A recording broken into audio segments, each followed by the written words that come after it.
السلام علیکم ورحمۃ اللہ۔ ترجمہ تفسیر القرآن الکریم، سبق نمبر 238،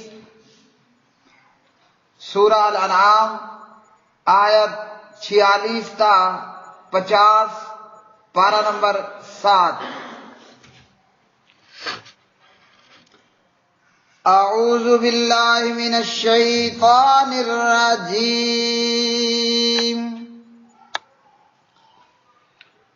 قل ارأیتم ان اخذ اللہ سمعکم وابصارکم وختم علی قلوبکم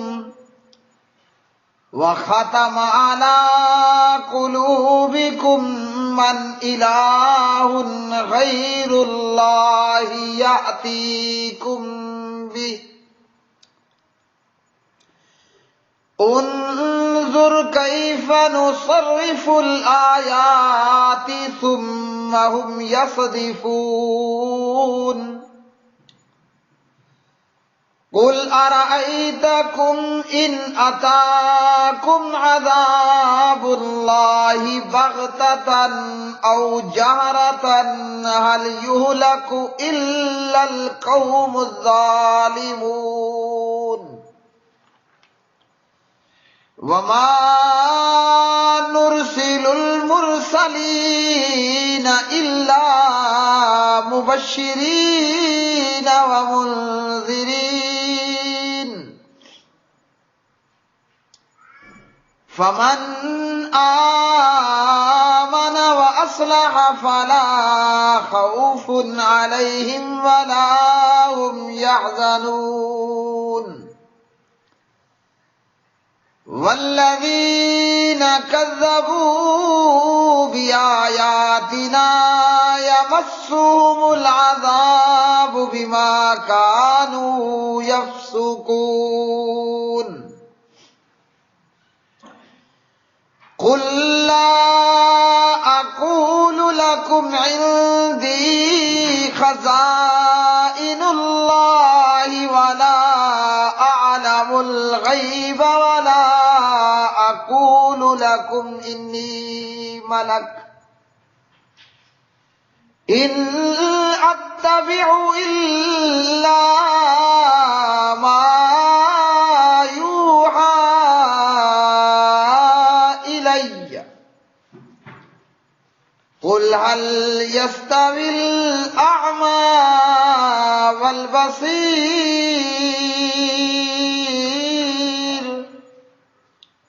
افلا تتفکرون۔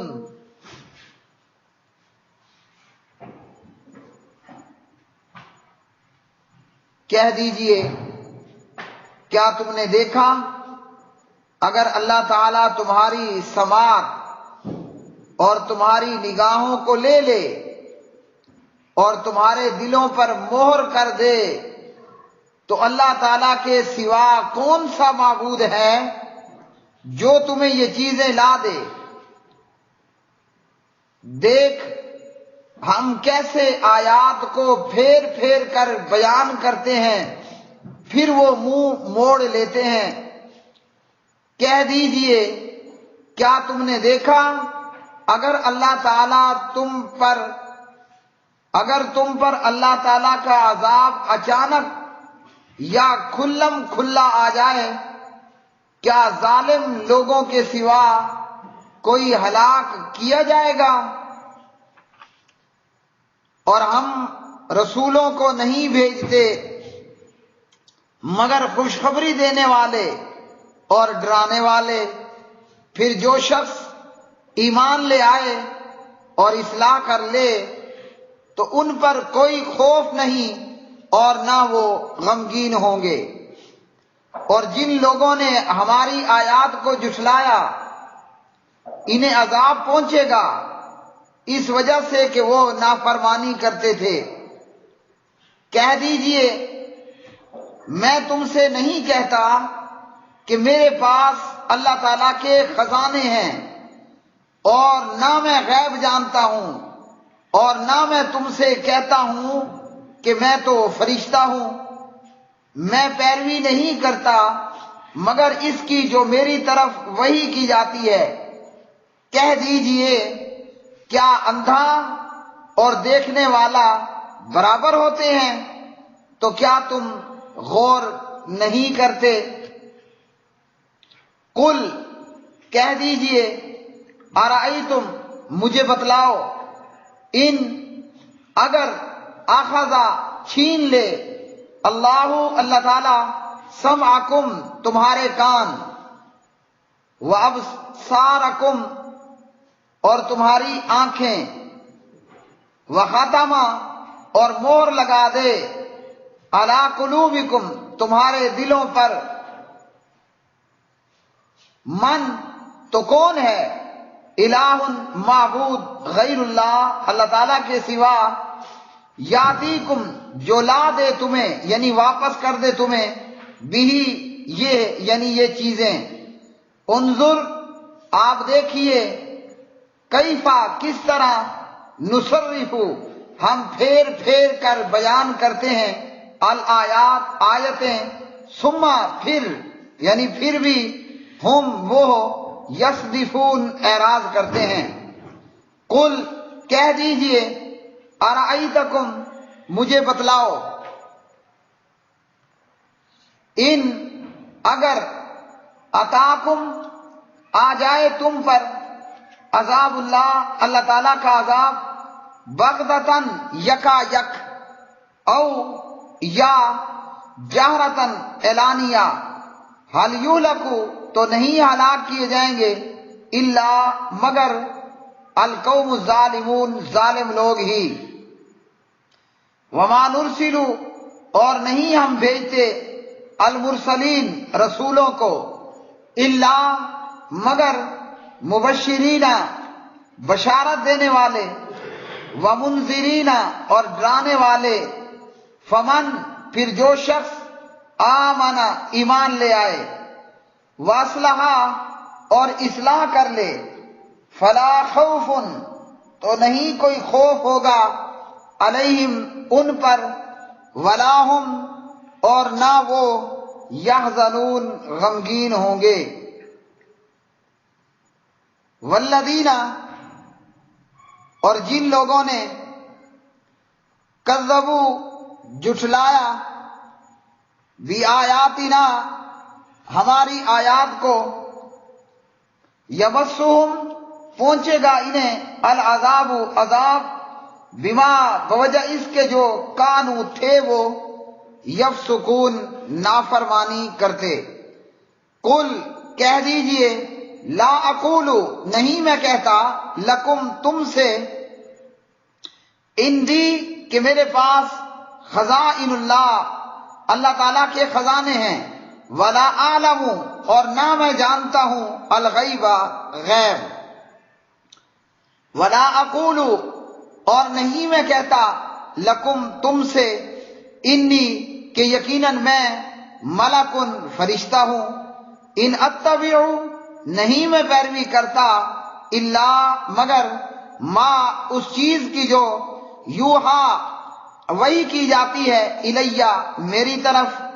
قل کہہ دیجئے حل کیا، یستوی برابر ہو سکتا ہے، الاعمی اندھا نابینا، والبصیر اور بینا آنکھوں والا، افلا تتفکرون کیا پھر نہیں تم غور و فکر کرتے؟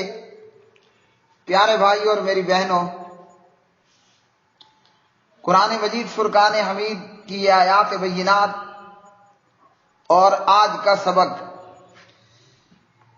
اس آیت مبارکہ میں بھی اللہ رب العالمین نے اپنے عذاب کے متعلق بیان فرمایا۔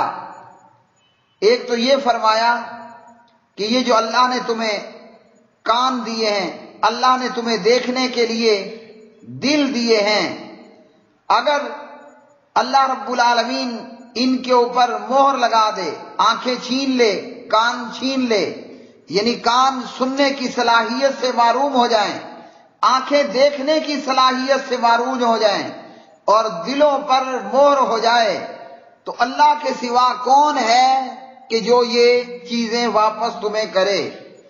تو اللہ تعالیٰ نے فرمایا کہ ہم اپنی آیات کو پھیر پھیر کر اچھی طرح سے بار بار بیان کرتے ہیں، لیکن یہ کافر لوگ پھر بھی منہ موڑے جاتے ہیں۔ تو اللہ رب العالمین فرماتے ہیں اگر اللہ رب العالمین کا عذاب اچانک سے آ جائے یا سامنے سے آ جائے، دن میں آ جائے یا رات میں آ جائے، اچانک بغیر کسی پیشگی اطلاع کے، جیسے دنیا والوں کو کوئی پتہ نہیں تھا، ایک دم سے سونامی آیا اور لاکھوں کروڑوں کی آبادیوں کو نیست و نابود کر کے فوراً سے گیا، اور اسی طرح یا یہ کہ کھلم کھلا سب کے سب دیکھتے ہوئے اور رات کو یا دن کو، تو اللہ رب العالمین ہی ہے کہ جو یہ سب کچھ کرنے والا ہے، اور اللہ وحدہ لا شریک جب کچھ کرتا ہے تو پھر اس کے عذاب کو روکنے والا نہیں ہوتا ہے۔ اور ہلاک ہونے والے کون لوگ ہوتے ہیں؟ وہی جو ظالم لوگ ہیں، شرک کرنے والے ہیں، ظلم کرنے والے ہیں، اور ایمان والوں کو اللہ تعالیٰ بچا لیتا ہے۔ جیسے اللہ تعالیٰ نے نوح علیہ السلام اور آپ کے ساتھ دیگر ایمان والوں کو بچا لیا، حالانکہ قوم نوح علیہ السلام کے ساتھ ٹھٹا اور مذاق کرتی رہی۔ اللہ تعالیٰ نے لوط علیہ السلام اور ان کے ساتھ کے ایمان والوں کو بچا لیا، اور باقی قوم ہلاک اور برباد کر دی گئی۔ اور فرمایا کہ رسولوں کے بھیجنے کا مقصد کیا ہے؟ خوشخبری دینا اور ڈرانا۔ ایمان قبول کر لو گے، اسلام کے دامن میں آ جاؤ گے، تمہارے لیے آخرت میں دوبارہ ملنے والی زندگی کے اندر جنت اور جنت کی نعمتیں ہیں۔ اور اگر اسلام قبول نہیں کرو گے، ایمان قبول نہیں کرو گے، تو پھر قیامت میں جہنم ہے، اور جہنم کے مختلف عذاب ہیں۔ اور فرمایا کہ جو ایمان لے آئیں گے، ایمان والوں کے اوپر نہ کوئی خوف اور نہ وہ غمگین ہیں۔ اسی طرح اللہ سبحانہ و تعالیٰ ارشاد فرماتے ہیں اور جو لوگ ہماری آیتوں کو جھٹلاتے ہیں وہ عذاب کے ہی مستحق ہیں، انہیں عذاب پہنچے گا اس لیے کہ وہ نافرمانیاں کرتے تھے۔ تو نافرمانوں، فاسقوں اور فاجروں اور ظالموں، مشرکوں اور بے ایمانوں کے لیے اللہ نے بہت بڑا عذاب تیار کیا جہنم کی صورت میں۔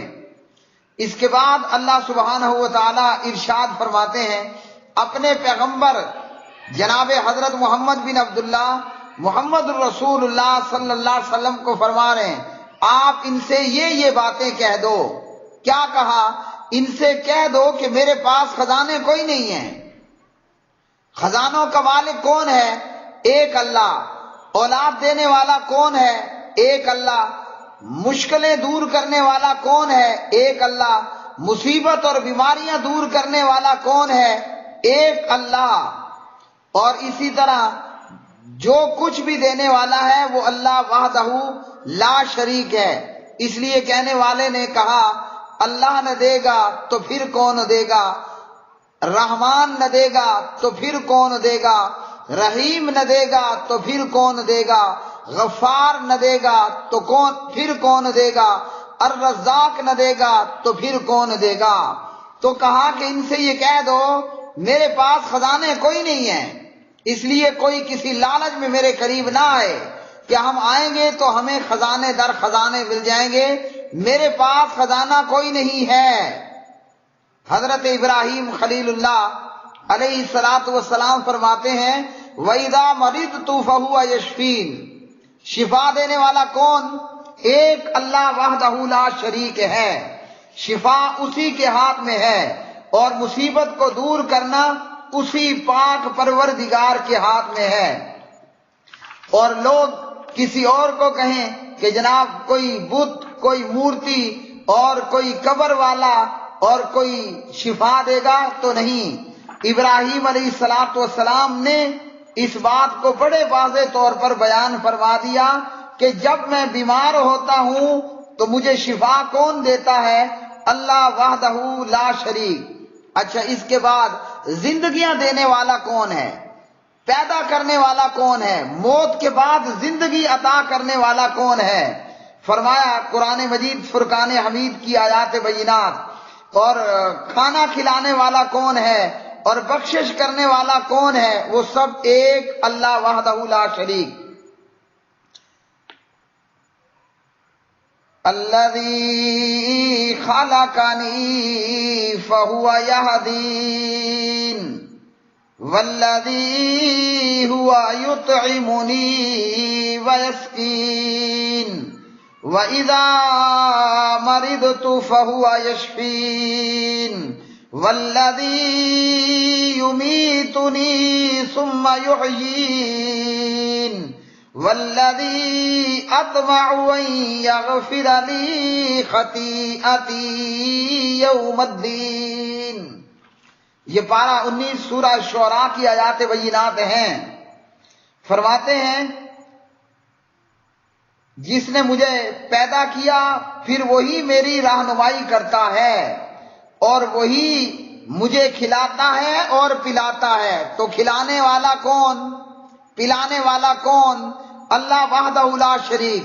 اور سبحان اللہ، وہ کیسے کھلاتا اور پلاتا ہے؟ کوئی کیڑا پتھر کی تہ میں اور پتھر کے اندر موجود، اسے بھی رزق دینے والا کون؟ اللہ وحدہ لا شریک۔ اور فرمایا جب میں بیمار ہوتا ہوں تو مجھے شفا بھی اللہ ہی دیتا ہے، اور وہی مجھے موت دے گا اور پھر موت کے بعد زندہ بھی کرے گا، اور وہی جس سے میں امید رکھتا ہوں کہ روز قیامت میری خطائیں بخش دے گا۔ تو پیارے نبی علیہ الصلوۃ والسلام کو کیا کہا گیا؟ ابراہیم علیہ السلام باپ ہیں، محمد بن عبداللہ بن عبد المطلب بن عبد مناف بن قصی بن کلاب محمد رسول اللہ صلی اللہ علیہ وسلم اولاد ہیں۔ تو اللہ رب العالمین نے کیا فرمایا؟ ان کو یہ بتا دو، ان سے یہ کہہ دو کہ میرے پاس خزانے کوئی نہیں ہیں۔ رزق کا خزانہ کس کے پاس ہے؟ اللہ سبحانہ و تعالیٰ کے پاس ہے۔ کھانا کھلانا، یہ کھانے پینے کے خزانے کس کے پاس ہیں؟ اللہ کے پاس ہیں۔ بیماری کے بعد شفا دینے کے خزانے کس کے پاس ہیں؟ اللہ کے پاس ہیں۔ موت کے بعد زندگی دینا اور پیدا کرنا، یہ کس کا کام ہے؟ یہ اللہ وحدہ لا شریک کا کام ہے۔ لیکن مشرکوں نے کیا کہا؟ یاد رکھیے، جو قوم اللہ کا قرآن نہ پڑھے، جو اللہ کا قرآن نہ سنے، جو اللہ کے قرآن کے قریب نہ آئے، جو اللہ کے قرآن کو، کلام اللہ کو نہ سمجھے، وہ پھر یہ کہتی ہے بھر دے جولی میری یا محمد صلی اللہ علیہ وسلم۔ کیا کہہ رہا ہے؟ کہ میری جھولی تو بھر۔ یہ قرآن مجید ہے، یہ کسی اہل حدیث مفتی کا کلام نہیں ہے۔ نعوذ باللہ، اگر کسی نے کیس دائر کرنا ہے، یہ اللہ کا قرآن ہے۔ کیا کہہ رہا ہے؟ لا اقول لکم عندی خزائن اللہ، میرے پاس خزانے کوئی نہیں ہیں۔ اور تو کیا کہہ رہا ہے؟ بھر دے جولی میری یا محمد صلی اللہ علیہ وسلم۔ محمد صلی اللہ علیہ وسلم کے پاس تو تیری جھولی بھرنے کو کچھ نہیں ہے۔ تجھے کہنا چاہیے تھا بھر دے جولی میری یا اللہ، بھر دے جولی میری یا اللہ، یا رب الکعبہ۔ قرآن مجید نے کیا فرمایا کہ آپ ان کو بتا دیں، ان سے کہہ دیں میرے پاس خزانے کوئی نہیں ہیں۔ تیری خالی جھولی کو کون بھرے گا؟ جس کے پاس تجھے دینے کو کچھ ہو، اس کے پاس تو خزانے نہیں ہیں۔ اور یاد رکھیے، اللہ تعالیٰ نے ہمیں کیا کیا دکھایا؟ ہمارے پیارے نبی جناب حضور نبی کریم صلی اللہ علیہ وسلم جب وفات پاتے ہیں تو آپ صلی اللہ علیہ وسلم کی ڈھال یہودی کے پاس گروی تھی۔ اللہ اکبر۔ نبی علیہ الصلوۃ والسلام اپنے اہل بیت، اپنے اہل خانہ کے لیے ایک کوڑی بھی چھوڑ کر نہیں گئے۔ آپ صلی اللہ علیہ وسلم اپنے اہل بیت، اللہ اکبر، اپنے اہل خانہ کے لیے ایک درہم نہیں چھوڑ کر گئے۔ آج کی لینگویج میں 10 روپے اور 100 روپے اور 1000 روپے اور لاکھ روپے تک چھوڑ کر نہیں گئے، 1 ٹکا نہیں چھوڑ کر گئے، اور تو کہہ رہا ہے بھر دے جھولی میری یا محمد صلی اللہ علیہ وسلم۔ اگر پیارے نبی صلی اللہ علیہ وسلم جھولیاں بھرنے والے ہوتے، کیا اماں عائشہ رضی اللہ تعالی عنہا کی جھولی اولاد سے خالی رہتی؟ یہ اور بات ہے کہ قرآن مجید نے امہات کو یہ اعزاز دیا علیہ السلام کہ وہ امت کی مائیں ہیں، وہ کلمہ پڑھنے والوں کی مائیں ہیں، لیکن اگر پیارے نبی جھولیاں بھرنے والے ہوتے، کہنے والا بھر دے جھولی میری یا محمد صلی اللہ علیہ وسلم، کیا عائشہ رضی اللہ عنہا کی گود خالی رہتی؟ کبھی تو نے غور کیا ہے؟ تو نبی کے روزے پر نبی کی قبر پہ جا کر پرچیاں لکھ لکھ کے مارتا ہے، پھینکتا ہے، تو وہاں گڑ گڑا کر دعائیں کہہ رہا ہوتا ہے، اغثنی یا رسول اللہ، ادرکنی یا رسول اللہ۔ رسول اللہ صلی اللہ علیہ وسلم نے تیری مدد کیا کرنی ہے کہ تو کیا کہہ رہا ہوتا ہے کہ بیٹی کی شادی نہیں ہو رہی، میری شادی ہے تو اولاد نہیں ہو رہی، بچے کی نوکری نہیں لگ رہی ہے۔ تو اللہ کے نبی اگر جھولیاں بھرنے والے ہوتے، آپ کی زوجہ مومنوں کی ماں اماں جی عائشہ رضی اللہ تعالی عنہا کی گود خالی رہتی؟ کیا خیال ہے؟ تو کیا معلوم ہوا خزانے کس کے پاس ہیں؟ وہ اللہ کے پاس ہیں۔ فرمایا یا ایھا الناس انتم الفقراء الی اللہ، اے لوگو تم سب اللہ کے آگے فقیر ہو، تم اللہ کے ہاں کے اللہ کے در کے فقیر ہو۔ بھلا فقیر فقیر سے بھی مانگتا ہے؟ بھلا فقیر فقیر سے کبھی مانگتا ہوا دیکھا ہے؟ فقیر بھی اسی کے آگے ہاتھ پھیلاتا ہے جہاں اس کو امید ہوتی ہے کوئی ٹکا پیسہ، یہ ٹوٹی والا، یہ جی ایل آئی والا، یہ گاڑی والا، یہ موٹر سائیکل والا، یہ بابو دے گا۔ کبھی فقیر نے فقیر کے آگے بھی ہاتھ پھیلایا ہے؟ تو الناس کے اندر نبی، رسول، امام، پیر، فقیر، علی، نبی، ولی، سب انسان آ گئے، اور سب کے سب اللہ کے در کے فقیر ہیں۔ آقا کون ہے؟ داتا کون ہے؟ وَلِلَّهِ مِيرَاثُ السَّمَاوَاتِ وَالْأَرْضِ، یہ زمین و آسمان کی ملکیت تو اللہ تعالیٰ کی ہے، اور تو فقیر سے مانگ رہا ہے۔ پیارے نبی کو فرمایا گیا ان کو بتا دو میرے پاس خزانے کوئی نہیں ہیں، اور کیا کہا کہ میں غیب بھی نہیں جانتا، اور تو کہتا ہے کہ پیغمبر غیب جانتا ہے۔ قرآن پاک واضح طور پر کہہ رہا ہے کہ ان کو بتا دو میں غیب نہیں جانتا۔ پھر غیب کون جانتا ہے؟ عالم الغیب اور علام الغیوب، عالم الغیب اور علام الغیوب، غیبوں کا جاننے والا کون ہے؟ وہ اللہ وحدہ لا شریک ہے۔ وہ کون ہے؟ وہ اللہ وحدہ لا شریک ہے، جو عالم الغیب ہے اور جو علام الغیوب ہے، غیبوں کا جاننے والا ہے۔ اگر پیارے نبی علیہ السلام غیب جانتے ہوتے، آپ کی زوجہ سید عائشہ پر تہمت لگی، جبریل نے آ کر مہینے بعد بتایا کہ یہ تہمت ہے، عائشہ پاک ہے، پیغمبر کو نہیں معلوم ہوا آیا یہ حقیقت ہے یا یہ ڈھکوسلا ہے، حقیقتاً ایسا ہوا یا ایک تہمت اور جھوٹ لگا دی گئی۔ اور یہ بھی کہا کہ ان سے یہ بھی کہہ دو میں یہ بھی نہیں کہتا کہ میں کوئی فرشتہ ہوں، اور تو کیا رٹ لگائے رکھتا ہے؟ نور من نور اللہ، وہاں صاف قرآن بتا رہا ہے، پیغمبر سے یہ کہلوایا جا رہا ہے ان کو یہ بھی بتا دو کہ میں فرشتہ نہیں ہوں۔ کیا ہوں؟ میں عبداللہ کا بیٹا ہوں، میں عبد المطلب کا پوتا ہوں، میں ابو طالب کا بھتیجا ہوں، میں ابو بکر رضی اللہ تعالی عنہ کا داماد ہوں، میں عمر رضی اللہ تعالی عنہ کا داماد ہوں، میں علی المرتضی جناب عثمان رضی اللہ تعالی عنہما کا سسر ہوں، میں عائشہ اور حفصہ اور ام سلمہ اور خدیجہ کا خامند ہوں، میں زینب اور رقیہ اور ام کلثوم کا اور فاطمہ کا بابا جان ہوں، میں فرشتہ نہیں ہوں، انما انا بشر مثلکم، میں تو تمہاری طرح انسان ہوں، یہ سارے رشتے تمہارے بھی ہیں، تم بھی انہی کے طریقے سے، انہی کے ذریعے سے دنیا میں آئے ہو، اور دنیا میں جانے کے بعد انہی کے ذریعے سے تمہارا نام و نشان رہے گا۔ میں بھی انسان ہوں، ان کو یہ بتا دو کہ میں فرشتہ نہیں ہوں، اور میں خود کیا کرتا ہوں، میں فقط وحی الہی کی پیروی کرتا ہوں۔ اس کے بعد فرمایا کہ ان کو یہ بھی بتا دیجئے کہ کیا اندھا اور دیکھنے والا برابر ہوتے ہیں؟ ایک وہ ہے جو اندھا ہے، اس کو ککھ دکھائی نہیں دیتا، کچھ دکھائی نہیں دیتا، اور وہ جو دیکھنے والا ہے، کیا یہ دونوں برابر ہو سکتے ہیں؟ تو یہاں اندھا اور دیکھنے والا برابر نہیں ہو سکتے، یہ بتایا جا رہا ہے۔